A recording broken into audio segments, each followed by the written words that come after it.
there everybody, it's Mike DiLisio, and I recently came back from Tokyo Game Market. It was my first time going to Japan, and obviously my first time going to the Tokyo Game Market, which is held twice a year in Tokyo, and it is the biggest board gaming convention in Japan. And when I came back, not surprisingly, I brought quite a few games back with me. I actually have a live stream that you can find on the channel that I did when I first got back, where I just kind of showed off the games that I have gotten. Well, I have not gotten through all of the games yet. As of my count right now, I've played 14 of the games that I brought back, and there's more than that many that I still have to get to, but I figured just to kind of start talking about some of these games, I wanted to give first impressions of the ones that I have played. Some of them I have played literally one time, others I've played multiple times, maybe 2 times, 3, a couple of them I've played quite a bit more, and for many of these games, I'm going to be doing full reviews. But again, just because I have so much to kind of cover, I wanted to at least talk about them, especially for the ones that may not make it for a full review. So I'm not going to be giving scores on these, just kind of the first impressions I've had. So I'll start from the smaller boxes. The first one I want to talk about here is Hold, Release, Capture, and this is coming from Kamibayashi, the designer, and most known probably for Unreliable Wizard, which is a game that I have covered on the channel quite a bit.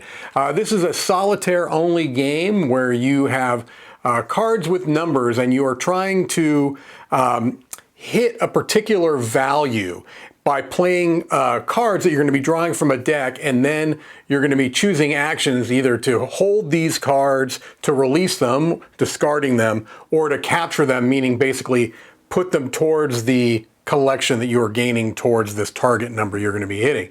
A really interesting game, completely thematic, and one that is a little mathematical, and so those types of games are really usually pretty tough for me, but I really am intrigued by what I've seen. I need to play it some more, most definitely.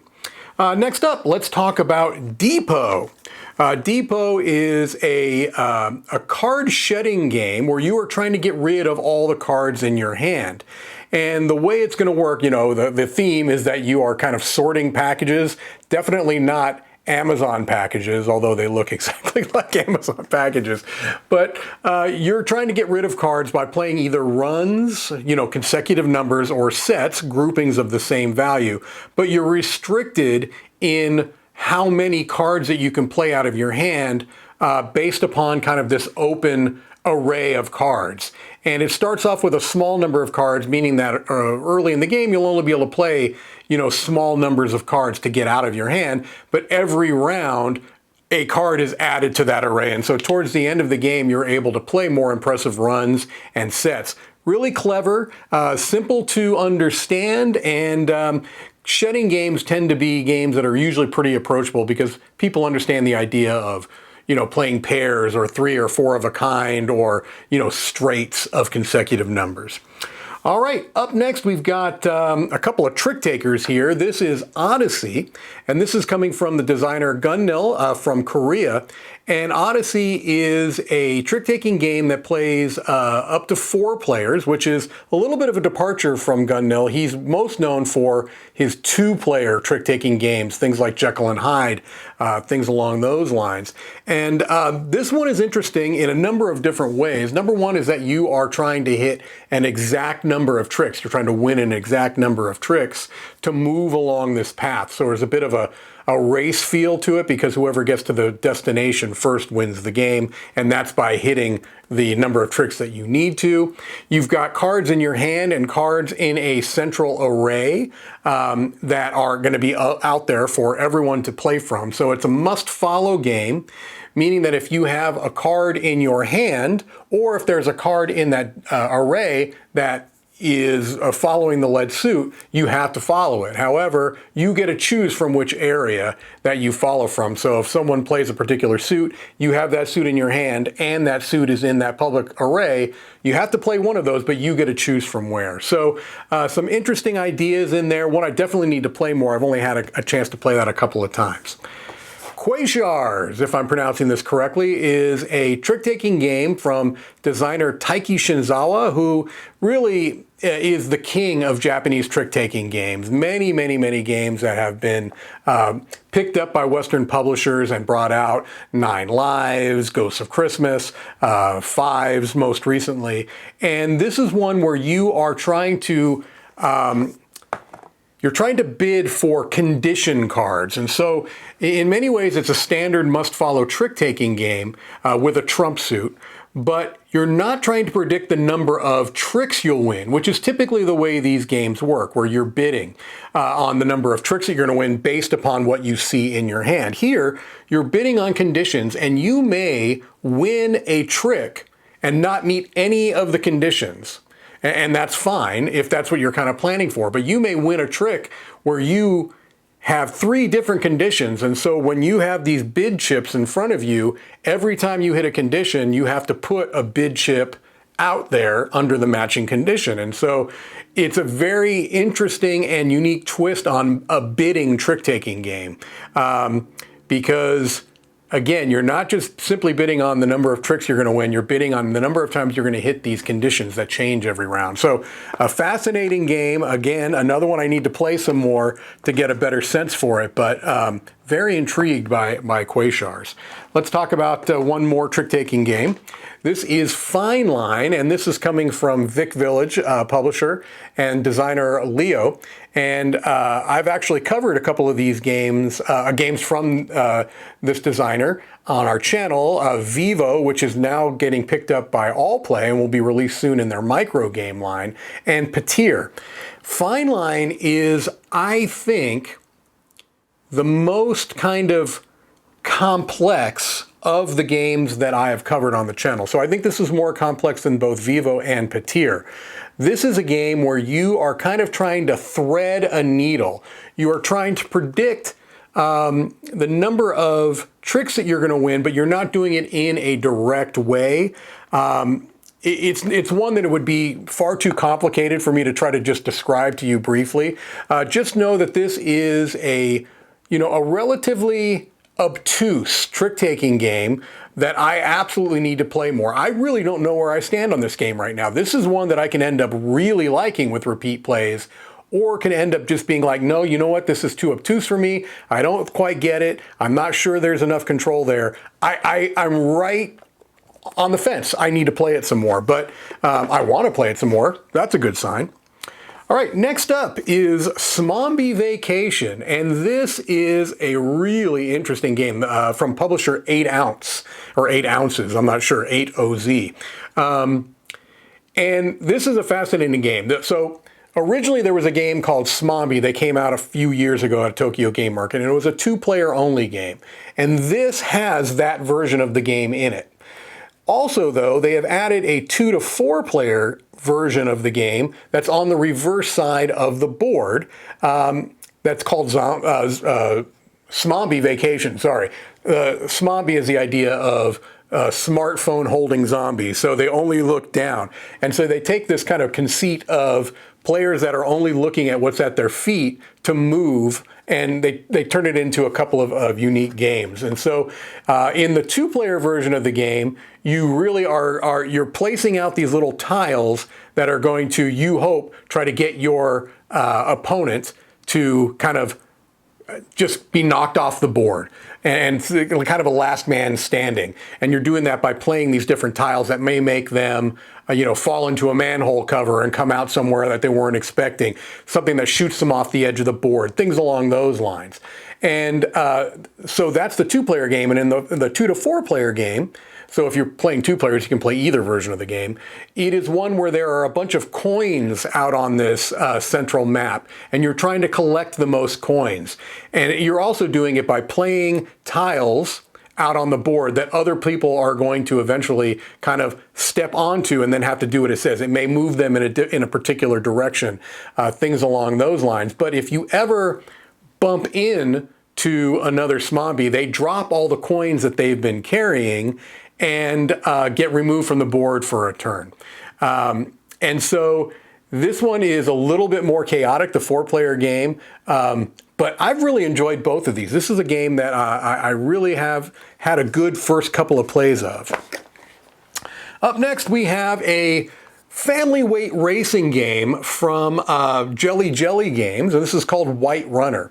And so the idea behind this here is that you've got a kind of a path that you are racing on. It's a cross-country skiing themed game.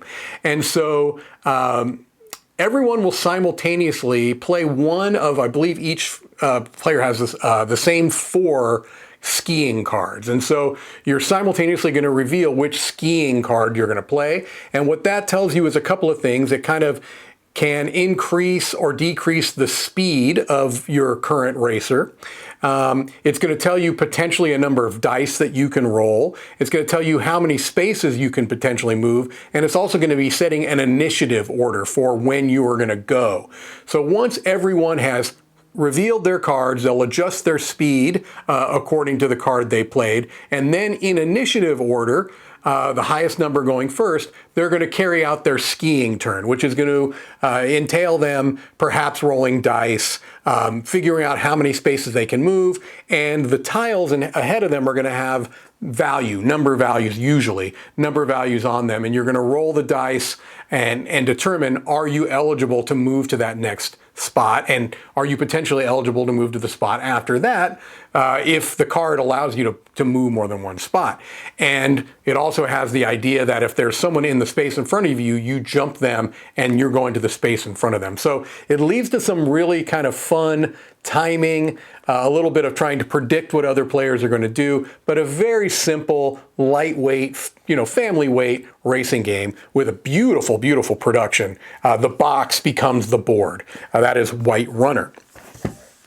Next up, let's talk about what I believe is the last trick-taking game. Yes, this is Lunar Trick. And boy, is this a unique trick-taking game. One that would be very hard to explain simply, but let me just give you a general idea. The idea is that really there are only 2 kinds of cards. You've got a rising moon and falling moon, and you've got numbers that go from 1 to, I believe, 30. 1 through 15, I think, being the rising moon, 16 through 30 being the falling moon. But every player at the beginning is going to be choosing one of the cards in their hand. They play it face down, and then everyone will reveal their cards they played. And you're going to be putting a little marker on whatever number was played out. And based upon where the markers are, you can have either one trump suit or one suit in the game, in that round, 2 suits or 3 suits. And it's also going to be determining what are the trump suits. And so if that sounds like mind-bending to you, it's because it is. This game, I think, could be really, really special. I want to play it some more, but this has jumped to the front of the trick-taking games that I've played from this game market, and this has the potential to be something pretty special. I just need to play it some more. All right, let's go to slightly larger games here. This is Tornado Splash. This is another family weight racing game. This is coming from ArcLight, and this is actually the publisher that runs Tokyo Game Market. And man, is this a cool racing game. So it's basically, if you ever played Wave Runner 64 back in the day, the Nintendo 64 game, sorry, this is going to give you an idea of what this is. So each player is going to be drafting at the beginning a racer, which is really just for show, and a boat, or a jet ski. And that's going to be kind of where the asymmetry comes in, because each jet ski is going to have different types of stats based upon their speed and what kind of turning strength they have in the game, because you're going to be setting up a racing circuit, a track at the beginning of the game, and you can have there's some selected ones here you can make, or you can make your own track following some rules that they give you. And you're going to be, based upon the jet ski that you chose, you're going to be having a different deck of these skinny cards that you'll be playing out to move your jet ski. And so you're going to be moving up to 3 movements on your turn. And so you play cards that will allow you to do that. But depending upon how you place the cards, if you're placing them over other players' cards, it can lead to some really interesting interactions. Just a really clever racing game, and it's one that I will definitely be reviewing this one relatively soon. And it's one where I think when you watch the overview, you'll know right away whether this is a game for you or not. So that's Tornado Splash. It's coming from the, just keep with the same publisher, Arkwright. This is Snow Colony, and this is a rondelle style game where every player is going to have a kind of starting rondelle in front of them made up of these small cards. And you're going to be moving along this kind of rondelle circular path and doing actions, gaining resources, things along those lines. But also what you're going to be doing is you're going to be gathering cards that you'll add to these spaces. And so you're eventually going to be building up each of these spots to give you more and more kind of actions that you can do when you stop there, making some kind of combo type of chains. And so this is a really beautiful production, and it's not light. I would say it's on the lower end of medium though, and really beautiful theme, and I've enjoyed it. Now I need to play it some more. This is one I've only played the one time. Yeah, I've only played this once, but I really want to play this one some more to get a better impression on kind of how it plays out as you get different cards, things along those lines. So that is Snow Colony. Next up, we have the newest game from Sashi and Sashi, The Great Evening Banquet. And look, I'm just getting to the point where Sashi puts out a game, and I just kind of know it's going to have a particular baseline level of quality. Now, I think some are stronger than others for sure, but this is another one that I'm just like, man, this is such a simple rule set, and it plays so quickly, but it has a very satisfying conclusion. So the idea here is that you've got these different tables at this evening banquet, and you're seating VIPs according to their particular wants. And so you have some very simple things that you're trying to accomplish, and that both in-game and end-game. So some in-game scoring and end-game scoring, and you can kind of see what other people are trying to do as well. And again, simple rule set, plays very quickly. Each kind of round is very, very quick. What seem like simple choices can become agonizing choices. So I don't know. Again, this is another one that I'm sure I'll be reviewing. I'm not sure if other people in the studio are going to get a chance to play it. Hopefully so. And maybe we'll do a group review on this. Maybe not. Maybe it'll just be me doing it. But one way or the other, this will definitely be getting reviewed. That is The Great Evening Banquet. All right. These last 3 are going to be larger box games. And, you know, Japan is often known for kind of having small box games, and that is still the majority of the games that are being produced there. But you're starting to see bigger and bigger boxed games. And so I'm going to start off, because it's the smallest of the big box games, with Bean to Bar from Analog Lunchbox publisher.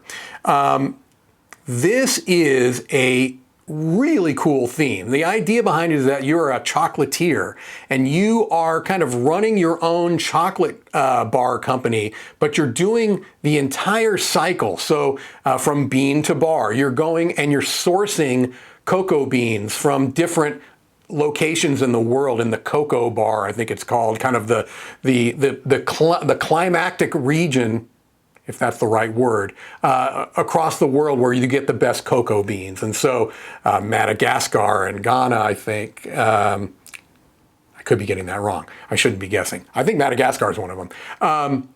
And so you're sourcing beans, and then you are developing the chocolate by potentially adding flavor notes from different regions.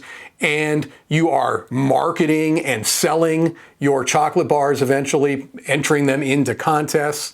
And so this is a heavy economic Euro with great thematic integration to kind of help those rules make sense. And so you're going to be kind of using there's a kind of a time track that you're using. Each movement you make around this central area that's going to have your action tiles is going to cost you a certain amount of time. Each action you take is going to cost an increasing amount of time. So you're having to manage your time, you're having to manage your resources. Number one being money, because it is essentially an economic game.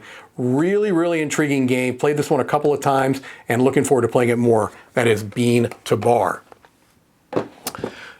All right, next up we have Josogi, Anime Studio Tycoon. And this is another really cool theme where you are managing your own anime company. It's a worker placement game where you are trying to take your workers, which essentially start out basically without a soul because they've been so crushed under the weight of pressure of trying to create these anime, and you are either hiring new people on to kind of take over for those people that have a little bit more, energy and vitality coming in, or you are kind of retraining your existing crew to make them feel a little bit better and more energized and empowered to do great work. And you are creating anime, and you're doing that by kind of taking the three essential parts, which I'm going to be struggling to remember right offhand. So like the genre and the theme. I wish I could remember right off the top of my head, but three essential elements you need to create each anime. And so you are going to be getting those, and you're going to be, gathering resources that you need to kind of be able to pull these things off. Some of the most beautiful art I've ever seen in a board game. Just incredible. And they got a number of different anime artists to produce it, and just stunning. But there's also, from what I can tell in my single play of this, a really solid Euro worker placement game that goes underneath it. So that's Josogi Anime Studio Tycoon. And then finally, just because it's the biggest box, coming from Sora Game and Maru Game Design, is Grow Sky. And this is, I got it at Tokyo Game Market, but this was also a recently fulfilled Kickstarter. And so I think of all the games that I'm showing off, this might be the one that most people have had a chance to play. It is a really interesting game where you've got, it's another rondelle type game where you are moving around your own personal rondelle board to take actions, to gain resources, but you are also going to be upgrading your own rondelle board by gathering tiles that are either going to be going on top of more basic spots to make them more exciting spots, or taking those tiles that you already have on your board and upgrading them to even more exciting spots, gathering resources to enable you to move around your board more quickly. You've got this kind of central wheel, because the theme behind this is that you are airship pilots. You're piloting your airships. And so you're spinning this kind of propeller wheel around on your board to kind of take a particular resource, which is knowledge, and make it worth more. You're also putting polyomino pieces on your own little board, and one of the ways to trigger the end of the game is to fill up completely your polyomino area. And of course, when you're filling up that area, you're getting boons and bonuses and things along those lines. So there's some neat comboing things going on. Also, I think just really, really cool art. So Grow Sky, one I need to play some more, but I've had a pretty positive first impression. All right, well, there you go. Quick thoughts. Many of these games, I would say most of these games I've played once, but some of them I've played twice or several times. And so you can definitely look forward to some of these games getting full reviews in the future, but I wanted to just get my ideas out for some of these because I have been playing them. I've got a lot more sitting over there beckoning me, but all in due time, because there's so many other games that we're covering on the channel as well. All right, well, that's going to do it for me. This is Mike DiLisio signing off from the Dice Tower Midwest Annex.